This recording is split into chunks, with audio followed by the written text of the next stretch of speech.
Mot nuoi chung min cho mot nuoi chung min cho mot nuoi chung min cho mot nuoi chung min cho. Mot nuoi chung min cho mot nuoi chung min cho mot nuoi chung min cho mot nuoi chung min cho mot nuoi chung min cho mot nuoi chung min cho mot nuoi chung min cho mot nuoi chung min cho mot nuoi chung min cho mot nuoi chung min cho mot nuoi chung min cho mot nuoi chung min cho mot nuoi chung min cho mot nuoi chung min cho mot nuoi chung min cho mot nuoi chung min cho. Mot nuoi chung min cho mot nuoi chung min cho mot nuoi chung min cho mot nuoi chung min cho. Mot nuoi chung min cho mot nuoi chung min cho mot nuoi chung min cho mot nuoi chung min cho mot nuoi chung min cho mot nuoi chung min cho mot nuoi chung min cho mot nuoi chung min cho mot nuoi chung min cho mot nuoi chung min cho mot nuoi chung min cho mot nuoi chung min cho mot nuoi chung min cho mot nuoi chung min cho mot nuoi chung min cho mot nuoi chung min cho. Mot nuoi chung min cho mot nuoi chung min cho mot nuoi chung min cho mot nuoi chung min cho. Mot nuoi chung min cho mot nuoi chung min cho mot nuoi chung min cho mot nuoi chung min cho mot nuoi chung min cho mot nuoi chung min cho mot nuoi chung min cho mot nuoi chung min cho mot nuoi chung min cho mot nuoi chung min cho mot nuoi chung min cho mot nuoi chung min cho mot nuoi chung min cho mot nuoi chung min cho mot nuoi chung min cho mot nuoi chung min cho. Mot nuoi chung min cho mot nuoi chung min cho mot nuoi chung min cho mot nuoi chung min cho. Mot nuoi chung min cho mot nuoi chung min cho mot nuoi chung min cho mot nuoi chung min cho mot nuoi chung min cho mot nuoi chung min cho mot nuoi chung min cho mot nuoi chung min cho mot nuoi chung min cho mot nuoi chung min cho mot nuoi chung min cho mot nuoi chung min cho mot nuoi chung min cho mot nuoi chung min cho mot nuoi chung min cho mot nuoi chung min cho. Mot nuoi chung min cho mot nuoi chung min cho mot nuoi chung min cho mot nuoi chung min cho. Mot nuoi chung min cho mot nuoi chung min cho mot nuoi chung min cho mot nuoi chung min cho mot nuoi chung min cho mot nuoi chung min cho mot nuoi chung min cho mot nuoi chung min cho mot nuoi chung min cho mot nuoi chung min cho mot nuoi chung min cho mot nuoi chung min cho mot nuoi chung min cho mot nuoi chung min cho mot nuoi chung min cho mot nuoi chung min cho. Mot nuoi chung min cho mot nuoi chung min cho mot nuoi chung min cho mot nuoi chung min cho. Mot nuoi chung min cho mot nuoi chung min cho mot nuoi chung min cho mot nuoi chung min cho mot nuoi chung min cho mot nuoi chung min cho mot nuoi chung min cho mot nuoi chung min cho mot nuoi chung min cho mot nuoi chung min cho mot nuoi chung min cho mot nuoi chung min cho mot nuoi chung min cho mot nuoi chung min cho mot nuoi chung min cho mot nuoi chung min cho. Mot nuoi chung min cho mot nuoi chung min cho mot nuoi chung min cho mot nuoi chung min cho. Mot nuoi chung min cho mot nuoi chung min cho mot nuoi chung min cho mot nuoi chung min cho mot nuoi chung min cho mot nuoi chung min cho mot nuoi chung min cho mot nuoi chung min cho mot nuoi chung min cho mot nuoi chung min cho mot nuoi chung min cho mot nuoi chung min cho mot nuoi chung min cho mot nuoi chung min cho mot nuoi chung min cho mot nuoi chung min cho.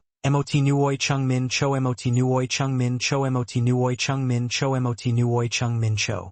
Mot nuoi chung min cho mot nuoi chung min cho mot nuoi chung min cho mot nuoi chung min cho mot nuoi chung min cho mot nuoi chung min cho mot nuoi chung min cho mot nuoi chung min cho mot nuoi chung min cho mot nuoi chung min cho mot nuoi chung min cho mot nuoi chung min cho mot nuoi chung min cho mot nuoi chung min cho mot nuoi chung min cho mot nuoi chung min cho. Mot nuoi chung min cho mot nuoi chung min cho mot nuoi chung min cho mot nuoi chung min cho. Mot nuoi chung min cho mot nuoi chung min cho mot nuoi chung min cho mot nuoi chung min cho mot nuoi chung min cho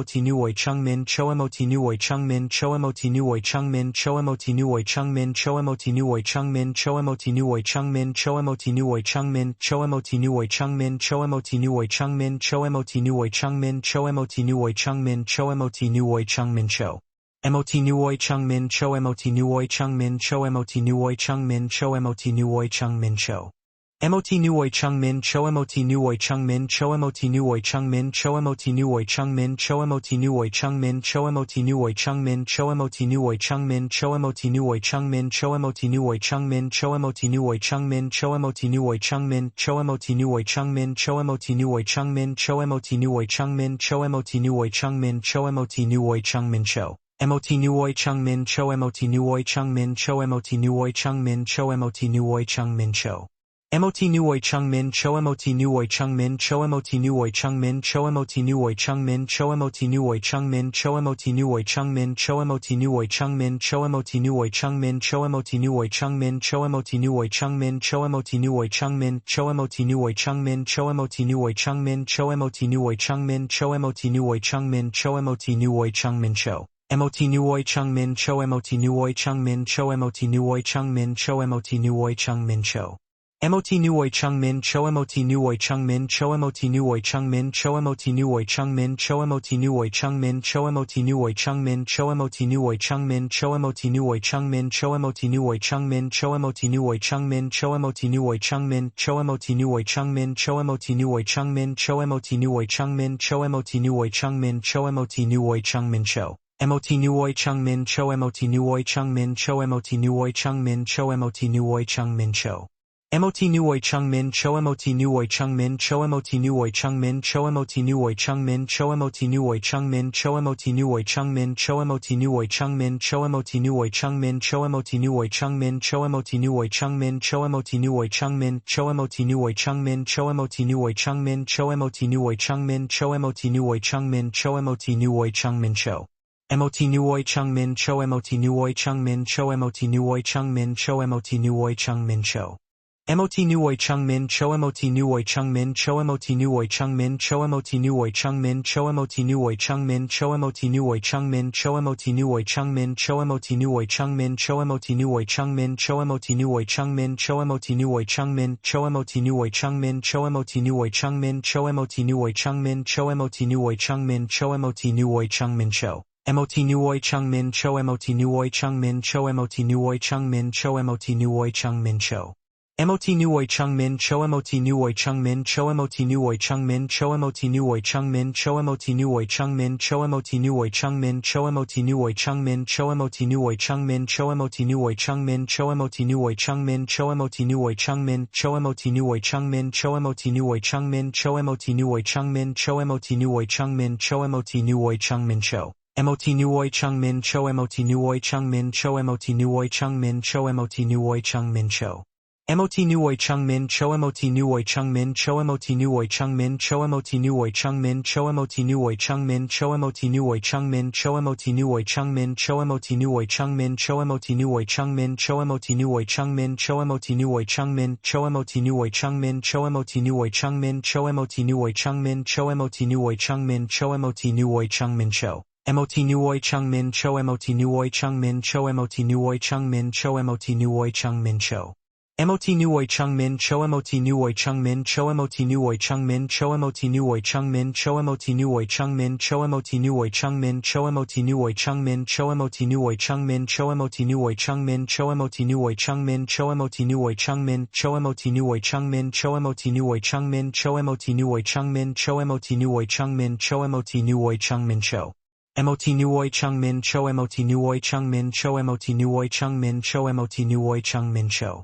Mot nuoi chung min cho mot nuoi chung min cho mot nuoi chung min cho mot nuoi chung min cho mot nuoi chung min cho mot nuoi chung min cho mot nuoi chung min cho mot nuoi chung min cho mot nuoi chung min cho mot nuoi chung min cho mot nuoi chung min cho mot nuoi chung min cho mot nuoi chung min cho mot nuoi chung min cho mot nuoi chung min cho mot nuoi chung min cho.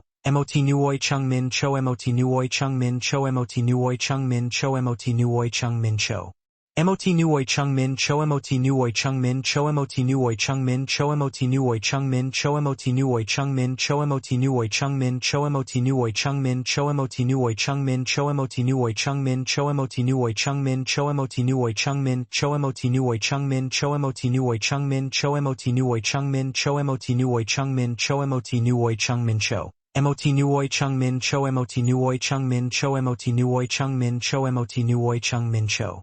Mot nuoi chung min cho mot nuoi chung min cho mot nuoi chung min cho mot nuoi chung min cho mot nuoi chung min cho mot nuoi chung min cho mot nuoi chung min cho mot nuoi chung min cho mot nuoi chung min cho mot nuoi chung min cho mot nuoi chung min cho mot.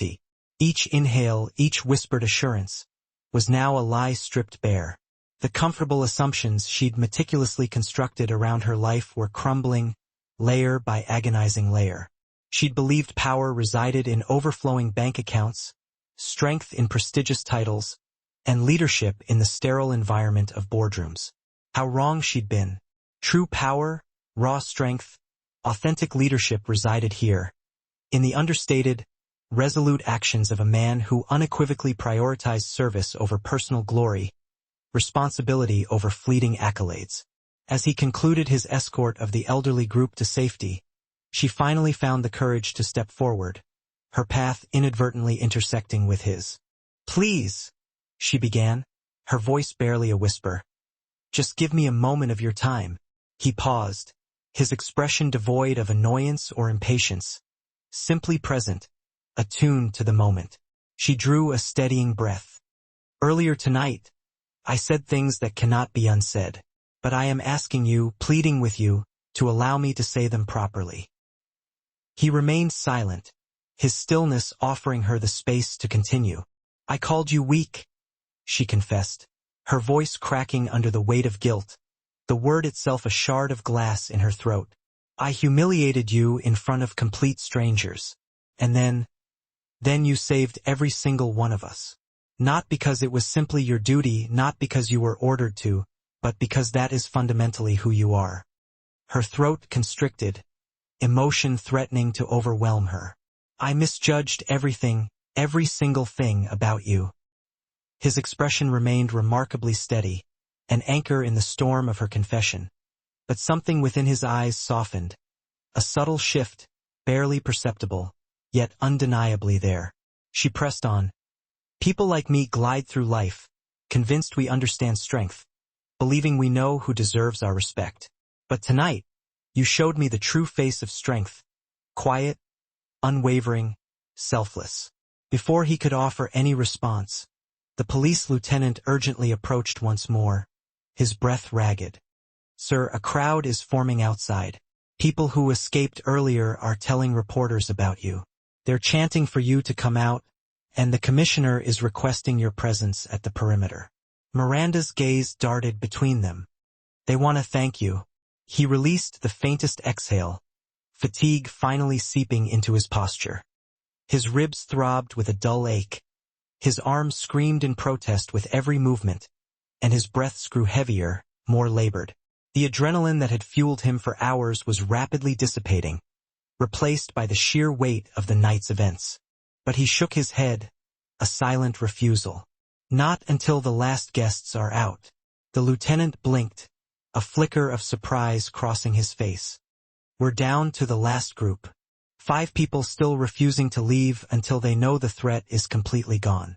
He nodded, his resolve unwavering. "Where?" "Near the South Lounge." He immediately turned in that direction, Miranda silently trailing behind him. The South Lounge was dimly lit, illuminated only by the faint, flickering glow of the emergency exit signs. 5 guests sat huddled together near the far wall, their faces etched with fear and disbelief.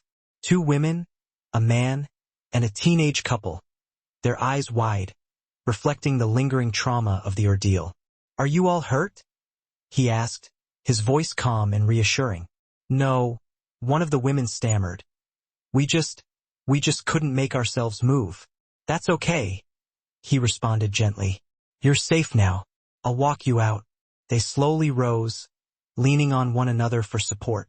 He guided them toward the exit with deliberate, unhurried steps, projecting an aura of calm that belied the turmoil within him. When they reached the line of officers outside, one of the women turned back to him, her voice a hushed whisper. Thank you for everything." He offered a simple nod, a gesture of quiet acknowledgement, and stepped back inside to conduct a final sweep of the lobby, ensuring no one had been left behind. But before he could move again, a thunderous cheer erupted from just beyond the doors, a wave of sound that washed over him. Voices rising in unison, calling out, not with aggression or demands, but with pure, unadulterated gratitude. Miranda looked toward the entrance, her eyes widening as more and more voices joined the chorus. "They're cheering for you." The head of security approached, his hands clasped respectfully behind his back. "Everyone inside is accounted for. You're the reason." The police lieutenant stepped beside him, his expression earnest. "Sir, the commissioner wants to address the crowd with you at his side." He stood there, finally still, the weight of the night pressing down on him. This was the moment many would eagerly embrace. A chance to be honored, to be recognized, to bask in the glow of public adulation. But he wasn't like most people. He glanced at the last medic packing their supplies, the last officer escorting a family to safety, the last trembling guest being embraced by a loved one. Then he turned back to the lieutenant, his voice resolute. "I'll come," he said quietly. "But only if you're absolutely sure everything inside is safe." The lieutenant nodded without hesitation. "It is." He finally exhaled, letting the tension drain from his shoulders. The physical and emotional burden of the night momentarily lifted. "Then let's go." Miranda watched him walk toward the doors, toward the expectant crowd, chanting the name of the man she had so readily dismissed. And for the first time tonight, she felt the undeniable swell of something she couldn't ignore, something that transcended mere gratitude. Respect. He stepped through the lobby's shattered threshold and into the night air, where the flashing lights of police cruisers painted the pavement in alternating washes of red and blue. The cold breeze hit his sweat-soaked skin, sending a shiver down his spine. But he didn't flinch. He'd walked out of countless buildings after unspeakable chaos, burning compounds, collapsed structures, ravaged evacuation zones. But this was different. This time, he wasn't leaving behind fellow soldiers. He was leaving behind terrified civilians who were alive because he'd refused to stand idly by. The crowd gathered behind the police tape erupted as they saw him. A cacophony of cheers, applause, and voices calling out his name from every direction. He wasn't accustomed to the noise. Praise had never been a part of his former life, but he didn't react with shock or discomfort. He simply stood there, steady as ever, allowing their collective relief to wash over them, rather than seeking to absorb it himself. The police commissioner strode forward, adjusting his cap, his expression a mask of authority and gratitude. "You're the civilian who led the internal response." He shook his head slightly, deflecting the praise. "I helped where I was needed." The commissioner smiled, not dismissively, but with genuine respect and admiration. "You did more than help. You prevented a mass casualty event." He turned to address the crowd. "Ladies and gentlemen, this man saved dozens of lives tonight." The applause roared louder, a wave of sound that seemed to shake the very foundations of the building. He remained centered, feet planted firmly on the ground, gaze calm and unwavering.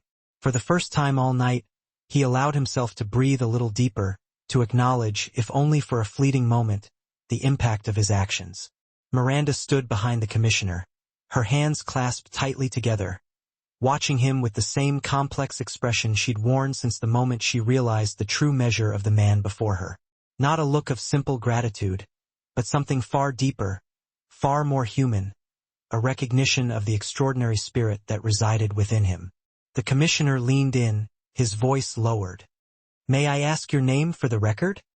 He hesitated, not out of a desire to hide, but because his instinct was always to remain in the shadows, to stay small unnoticed.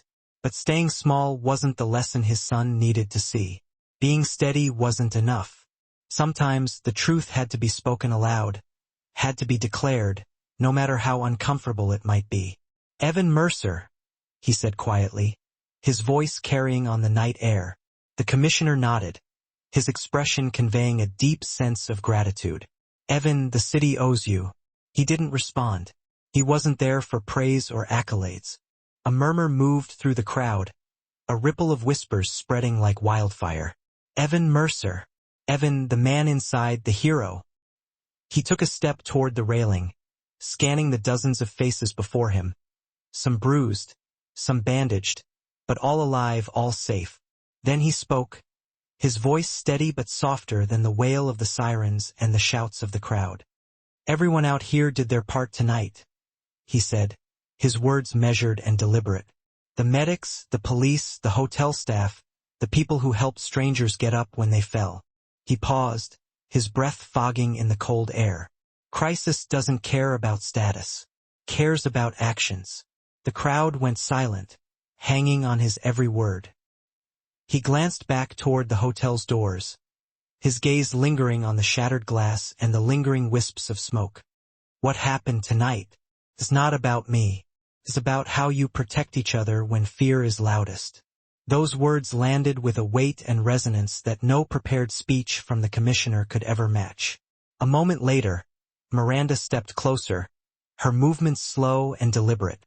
She waited until the commissioner had finished speaking to the press, then approached Evan cautiously, carefully, as if finally understanding that she was stepping into the presence of someone whose life measured strength by a completely different scale. She took a deep breath, gathering her courage. Evan.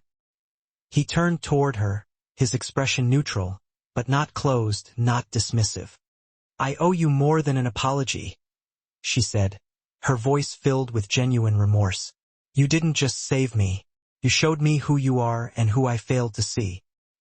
He didn't soften visibly, but the sharpness in his eyes eased, the tension around them subtly lessening. People say things they don't mean under pressure. That wasn't pressure, she whispered, her voice raw with honesty. That was arrogance. And I'm sorry.